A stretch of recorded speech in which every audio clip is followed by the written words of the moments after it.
I know you're ready to lead them and that you're probably tired of getting advice. But I want you to remember these three things. First, learn from your mistakes. Success is wonderful, and you will all succeed. But it is often from our failures that we learn the most. Trust me on this one. Back when I was a lieutenant, I commanded a gasoline tanker, USNA Commissioning. Here I was, a young officer, fresh from only 2 tours at sea, and the Navy was giving me command of my own ship as a lieutenant. What were they thinking? That's probably the same question my bosses were asking themselves when, while pulling her into Hampton Roads one day, I collided with a buoy and fouled my port propeller. The damage to the ship wasn't too bad. My career, another matter. As you all know, hitting buoys is not the best way to demonstrate one's prowess. And I got a fitness report shortly after that by all rights should have ended my time in the Navy. It took me more than 11 years to work off those bad grades, but I learned a lot.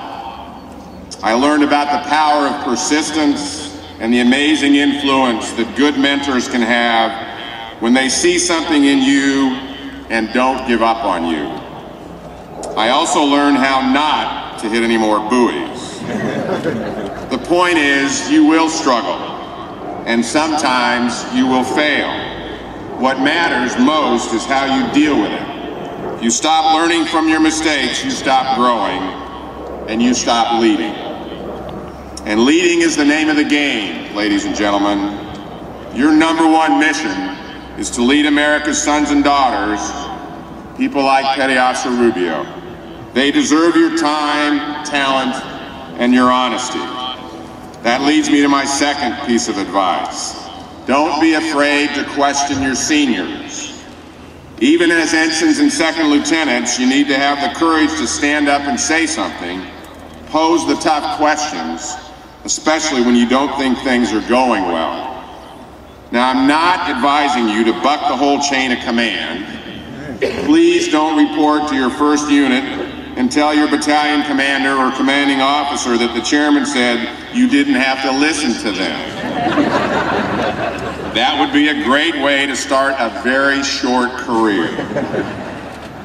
But few things are more vital to an organization than someone who has the moral courage to question the direction in which the organization is headed, and then the strength of characters to support whatever final decisions are made. That's real loyalty, and it only gets more important the higher you rise in ranks. Sooner than you may think, you're going to find yourself not just advising military leaders, but civilian leaders as well. They're going to expect your honest appraisal. They have a right to that honest appraisal. Remember, that oath you are taking isn't to some king or prince or potentate. It is to the Constitution of the United States of America. And the founders who wrote the Constitution were rightfully suspicious of despotism and dictatorship. They wanted the military under the control of those who have been elected by and therefore responsible to the American people.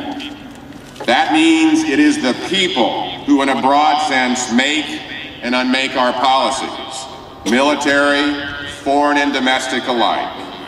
In other words, they get the military they want. But it also means that military leaders have an obligation to advise the American people, both directly and through their civilian and elected leaders, about what sort of military they need. We are considering that question today, as a matter of fact, probing the degree to which we should focus on the wars we are fighting now in Iraq over the ones we may be called upon to fight in the future. To me, it isn't a question of either or, it's about balance and depth. I believe we need to be able to fight and win the small and the big wars today and tomorrow. 2 challenges, 1 military. This is the sort of advice and counsel you might find yourself delivering one day to a future president or Secretary of Defense. When you do, make sure it's your best, most independent military opinion, neither constrained nor contaminated by personal politics. Part of the deal we made when we joined up was to willingly subordinate our individual interests to the greater good of protecting our national interests. The military as an institution, must remain a neutral instrument of the state, no matter which party holds sway. We give our best advice beforehand. If it's followed, great.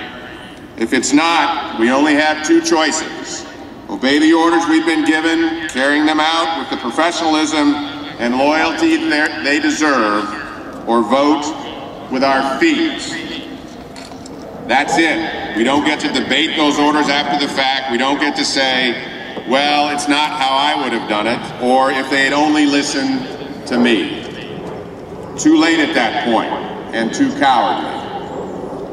Few things are more damaging to our democracy than a military officer who doesn't have the moral courage to stand up for what's right, or the moral fiber to step aside when circumstances dictate. And that leads me to accountability. If you're wrong, admit it. If you've erred, correct it. Hold yourselves accountable for your actions. The quality of our work and our personal conduct say more about who we are and what we stand for than anything else.